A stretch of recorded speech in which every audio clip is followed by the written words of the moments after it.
Review do capítulo 215 de Shangri-La Frontier. Sanraku finalmente tem os espaços dos acessórios liberados para ele testar. E o primeiro teste do Sanraku dá ruim, hein, rapaziada. Dá ruim porque o poder que ele ganhou é um poder muito forte e ele vai ter que se acostumar muito bem com isso. Voltamos pro Coliseu Vorpal e eu vou te contar tudo o que aconteceu nesse capítulo, depois que você se inscrever, curtir e compartilhar o vídeo. E tem também aí mangás em promoção, mangás de Shangri-La Frontier em promoção pra você que tá colecionando, aproveitar porque eu sei que tá caro. Então sempre quando tem uma promoçãozinha ali pra valer, eu mando aqui pra vocês sempre nos comentários dos vídeos, beleza?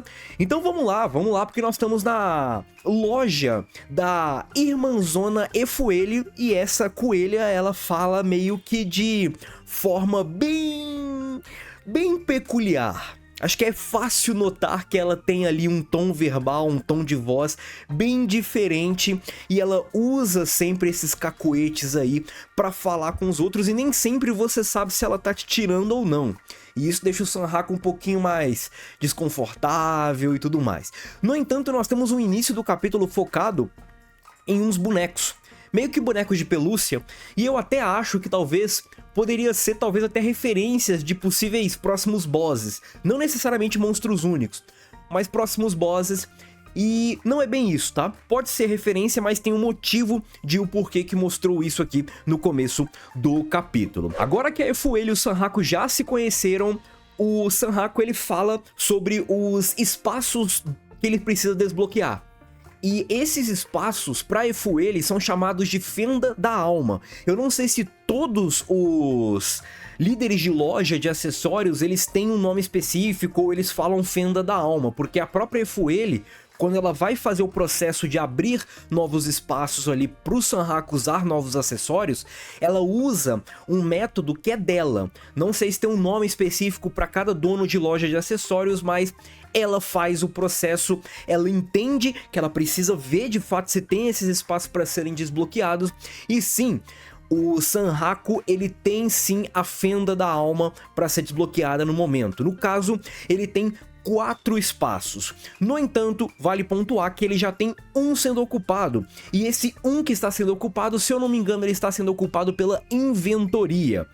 Tanto que ela fala ali que está sendo ocupada por uma pulseira, e essa pulseira acredito eu que seja a inventoria. E ele tem outros 4 espaços, o espaço do level 15, o espaço do level 20, perdão, do level 40, do level 60, do level 80, e eu acho que o 99+, não entra como um espaço, né? O 99+, que é o 100, enfim, não entra como um espaço. Mas por enquanto, ele já tem ali espaços o suficiente para conseguir equipar os acessórios que ele tem em mãos. No caso, agora ela saca uma agulha de crochê.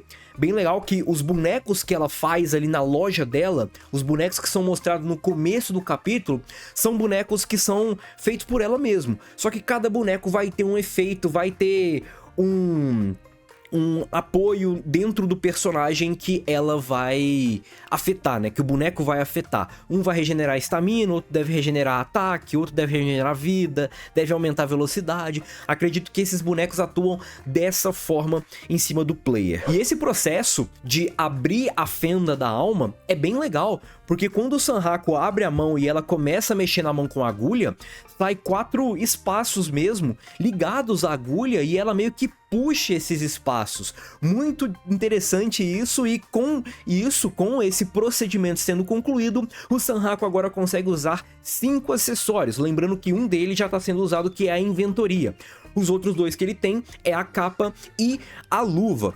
É interessante que vocês me alertaram nos comentários do vídeo passado que a capa pode ser sim utilizada pelo Sanraku sem risco de ser quebrada pela cicatriz do Licão. E por que isso? Porque ela encaixa como acessório e não como armadura.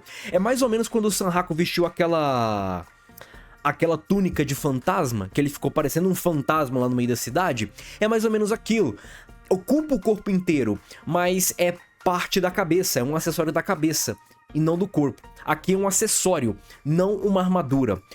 Interessante, detalhe que vocês me corrigiram aí no capítulo passado, agradeço. E tá aí a correção e o aviso pra vocês. O Sanhaku, ele fica até interessante ali com os acessórios novos. Fica esquisito? Fica meio esquisito, mas é um esquisito peculiar. É um esquisito meio que diferente e eu achei isso interessante. Depois do procedimento, o Sanhaku meio que fica tipo assim, irmão, por que você precisa espetar os outros com uma agulha? Todo mundo faz isso? E aí ele fala, não, esse é meu toque especial, querido. Só eu posso fazer isso. E o Sanhaku fala, não tem necessidade, eu não quero o seu toque especial, eu só quero que você libere meus espaços. E ela até alfineta o Sanhaku, só que aparentemente o tom de voz dela é tão engraçado, tão divertido, que parece que ela não está debochando, mas no fundo ela está debochando. E ela fala, pô, irmão, você enfrentou a Liccan, você enfrentou o Tarnid com um espaço só e você tá com medo de uma agulha. Outro mérito do Sanhaku, porque até os NPCs entendem que enfrentar um colosso é algo muito complicado e que talvez demande mais até mesmo equipamentos. E o Sanhaku não, o Sanhaku foi praticamente de cueca lá pra enfrentar dois, tá? Três no caso, né? Que ela enfrentou o Azaemon, derrotou, o Tarnid ele derrotou, e o Liccan que ele tem ali a parada da sombra, né? Não é necessariamente o colosso, mas sim, com certeza, é tão forte quanto o colosso, a Liccan. O Sanhaku ele vai ficar desesperado por quê? Pô, ela mesmo fala, irmão, com uma pena você acaba comigo. Você vai ter medo de agulha por quê? Interessante, gostei dessa Efuele aí, velho. Gostei dessa irmãzona dos coelhos vorpais. O Sanhaku se equipa, a galera tira um pouco de sarro dele e agora chegou a hora de discutir o método de pagamento. O Sanhaku ele lembra que durante ali a excursão pra fazer a missão do Tarnid, ele saqueou, ele ficou ali com toneladas de dinheiros que estavam nos navios naufragados. Então ele pode comprar muitas coisas. E os bonecos que a Efuele faz, agora ela explica. Ó, cada um vai ter um efeito diferente pro player que usa. Cada um vai ter um efeito que pode te ajudar, tanto ofensivamente na batalha, quanto defensivamente na batalha, ou até mesmo talvez numa missão que você tenha que achar algum item específico. Acredito que deve ter esses efeitos aí, tá? Por exemplo, um vai recuperar a energia, que eu acredito estar ligado à estamina. Agora o Sanhaku fica animado com tudo isso e antes de pagar o desbloqueio dos espaços, ele compra todos os itens das prateleiras.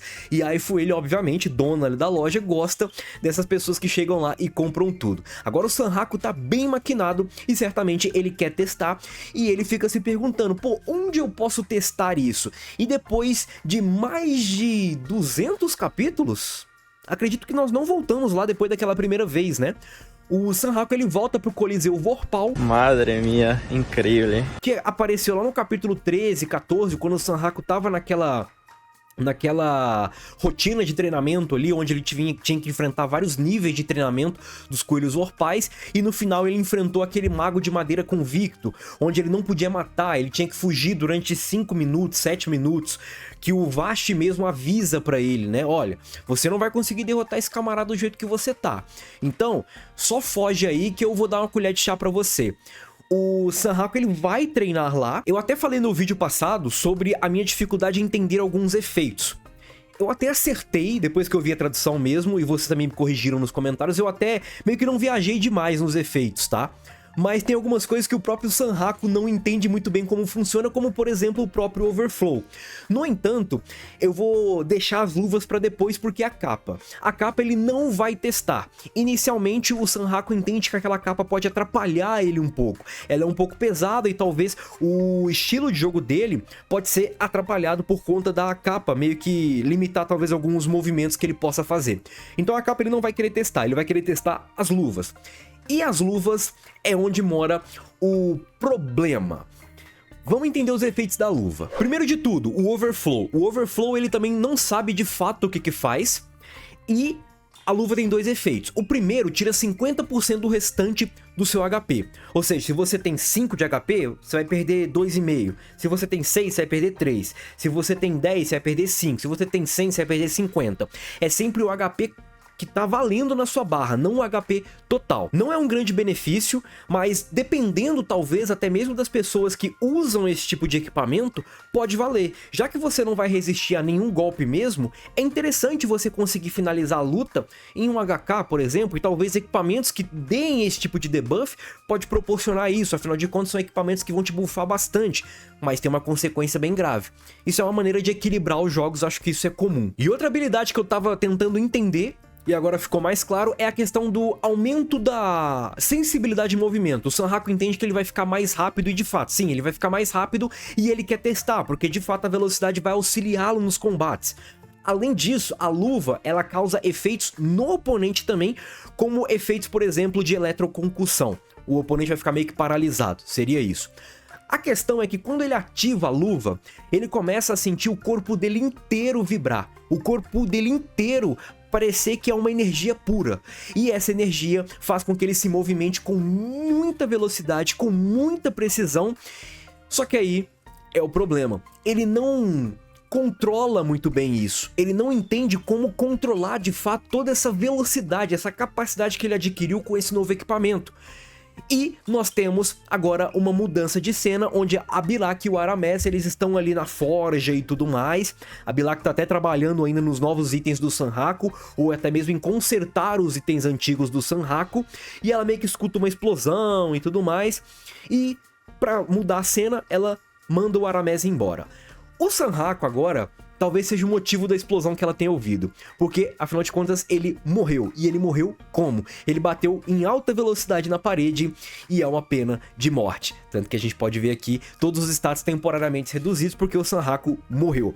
E agora nós temos a Emu contando o que aconteceu. Ele ativou a luva, não conseguiu controlar e deu de cara na parede. E quando ele deu de cara na parede, morreu. As luvas são de fato muito boas, mas o Sanhaku vai precisar treinar bastante para ficar apto a utilizá-las. Apto a utilizá-las quando? Em batalhas mais tensas, porque essa luva é muito forte. Eu não acredito que o Sanhaku vai ficar usando ela à torta e à direito para enfrentar qualquer criatura. Ele vai enfrentar criaturas pontuais e no momento que ele já tiver um pouquinho mais acostumado com essa descarga de energia que acaba indo pro corpo dele e fazendo com que ele fique tão rápido, tão forte, que até mesmo se ele bater na parede, ele acaba morrendo, porque a gente sabe que o Sanhaku é um canhão de vidro. Muito ataque e pouca defesa, por conta de todas as condições que ele tem aí durante os capítulos que a gente viu até então. Belezinha? Agora o próximo objetivo do Sanhaku é dominar a luva, as luvas de Amber, no caso a luva, que é uma só. A luva de Amber vai ser dominada ou não pelo Sanhaku? Sanhaku vai deixar esse item pra depois